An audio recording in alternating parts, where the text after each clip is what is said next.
আমার তো মনে হয় অবশ্যই ইম্প্যাক্টটা খুবই ইম্প্যাক্টফুল, আর সেটার আমরা উদাহরণ পেয়ে গেছি।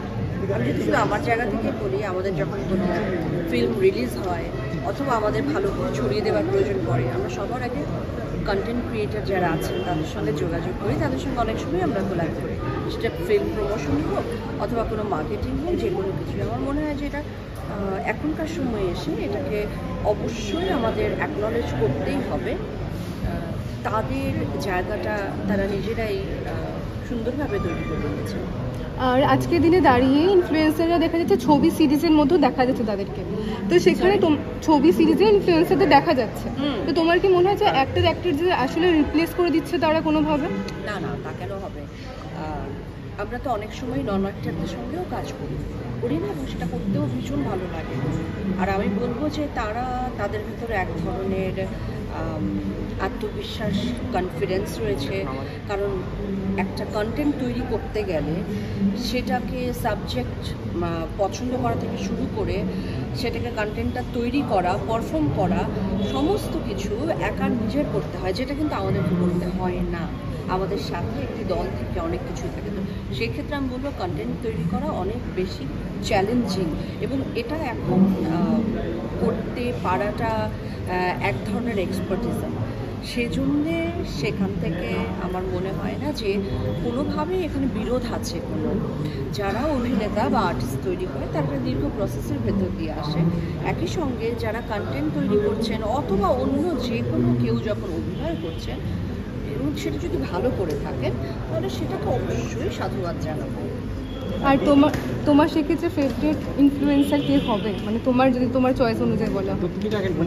আমি অলরেডি অনেকের সঙ্গে, আমার তো মনে হয় আমি উন্মেষ নামে একজন আছে, তার সাথে কোলাব করেছিলাম একবার। আরও অনেকেই রয়েছে যারা আমার ভীষণ প্রিয়। আমার যখনই মন খারাপ হয় বা কিছু, তখন আমি সেগুলোই দেখতে থাকি। ভীষণ স্ট্রেস রিলিফ করে এবং দারুণ দুর্দান্ত কাজ করে। 2025টা মানে 2025 জয়া হোসেন T20 না T10 খেলছেন, তাই কি মনে হচ্ছে? তো তাই একদম জীবনের সেরা নক বলা যেতে পারে, ওয়ান অফ দ্য।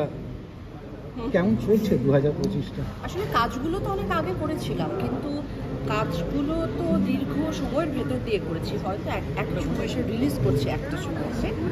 আর আসলে আমি কখনোই আমার কাজ, আমার আপনারা যেটাকে বলছেন যে আমি সেভাবে আসলে দেখি না। এগুলো কাজ করেছিলাম, সবগুলো একসাথে আসছে, দর্শকেরা দেখতে পাচ্ছে, সেটাই আমার জন্য সবচেয়ে বড়। ভ্যারাইটি আছে অনেকগুলো, মানে এক আচ্ছা, একটা এক এক হ্যাঁ, রকম। সেটা হয়ে গেছে হয়তো। পুজোর আগে কলকাতায় এসেছে, কলকাতায় পুজোটা ঠিক কতটা ভালো লাগে?